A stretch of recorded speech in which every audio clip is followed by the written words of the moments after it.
मुरली है दिनांक 2/6/2012 की। परमात्मा शिव की बातों को सुनकर तुम अपने जीवन में धारण करके आर्थिक समस्याओं का, शारीरिक परेशानियों का भी निवारण कर सकते।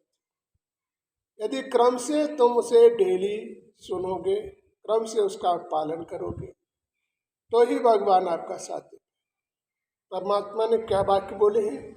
जून में बोले हैं जो परमात्मा के आने का समय 11 बजे रात्रि में परमात्मा का आना हुआ और उन्होंने क्या कहा? आप समाज में सभी भाई बहनों को सुधारने के लिए जीवन का एक निर्माण करें। इसकी सच्चाई कब मिलेगी? जब इसको धारण करोगे और इस पर चलोगे तो तुम्हारे जीवन में स्वयं खुशहाली का समय आएगा और तुम अपने आप को जितना ही अपने जीवन में स्वच्छता का पालन करोगे, जैसे नशीले पदार्थ, मांसाहारी चीज़ों का यदि आप नहीं प्रयोग कर रहे हैं तो आपको बहुत जल्दी लाभ मिल जाएगा। दूसरा, अपने जीवन में नशीले पदार्थों को भी सेवन नहीं करना चाहिए, जैसे कैंसर जैसे रोगों का भी आपके अंदर उत्पन्न होने का हो जाया करते हैं, इसलिए इसका प्रयोग नहीं करना चाहिए। और जो है भगवान को पाने के लिए मांसाहारी चीज़ों का प्रयोग नहीं करना चाहिए। रास्ते के प्याज लहसुन का भी प्रयोग नहीं करना चाहिए, क्योंकि इससे आपका स्वास्थ्य और व्यवस्थाएं बिगड़ेगी। मन का शुद्धिकरण रहेगा तभी तुम भगवान के पास पहुँचो और तभी तो अपने जीवन से दुखों का निवारण कर पाओगे। ऐसी स्थिति को तुमने यदि पालन किया तो वास्तविक तुम्हारे जीवन में दुखों का सामना नहीं होगा।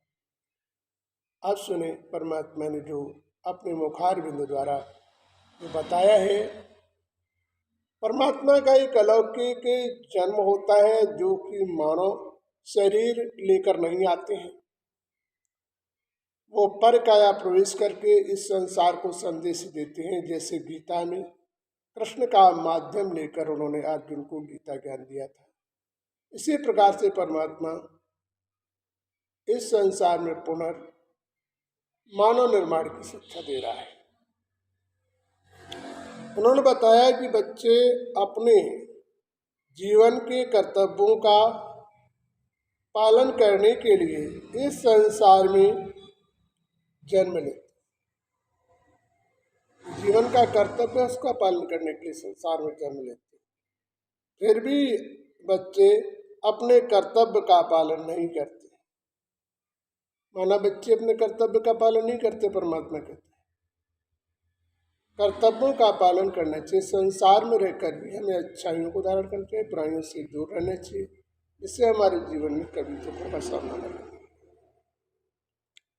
संसार की माया में फंसकर अपने पूर्व कर्तव्यों से मुक्ति का मार्ग नहीं तय करते हैं, अपने आप पर ध्यान नहीं देते हैं, जिससे बच्चों को अपनी किसी कर्मों के अनुसार, किए कर्मों के अनुसार से परिस्थितियों का सामना करना।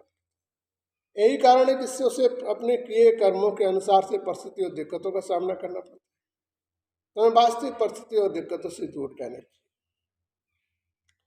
लेकिन बच्चे जीवन में अपने कर्म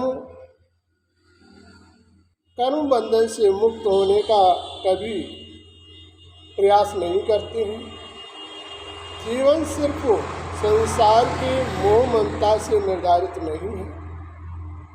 जीवन में अपनी आदर्श और मर्यादाओं का पालन करना है, अपनी मर्यादाओं से दूर नहीं जाना है। परमात्मा कहते अपनी मर्यादाओं से दूर नहीं जाते। मर्यादा तो अपने सुखों को नियंत्रण करने के लिए करते हो, संसार के लिए मर्यादाओं का पालन नहीं करते। अपनी आत्मस्थिति के लिए मर्यादाओं का पालन करते, इससे आपकी आत्मिक शक्ति बढ़े और जीवन के दुखों से आपका निवारण। जब बच्चों को मर्यादा टूटती है तब समस्याओं का सामना करना। तुम बच्चे अपने कर्तव्यों द्वारा देव पद को प्राप्त करते हो, और जब कर्तव्य टूटते हैं जब संसार में भटकना पड़ता है। बच्चे अपनी पूर्व भूलों का पश्चाताप करके अपने न्यू कर्तव्यों को आगे बढ़ाएं, जिससे जिससे अपने जीवन में आदर्शनीय और बाप से भी संबंध जुड़ा सकें। बाप के जितने ही निर्देश का पालन करेंगे, और मतलब जितने ही तुम निर्देश का पालन करोगे उतना ही तुम्हारे जीवन का उद्धार होगा, उतने ही तुम्हारे जीवन के दुखों से दूर। मांगना है तो भगवान से मांगो जो तुम्हारी व्यवस्थाएं बदले। इंसान से नहीं, इंसान से मांगोगे तो कल तुम्हें देना भी पड़ेगा।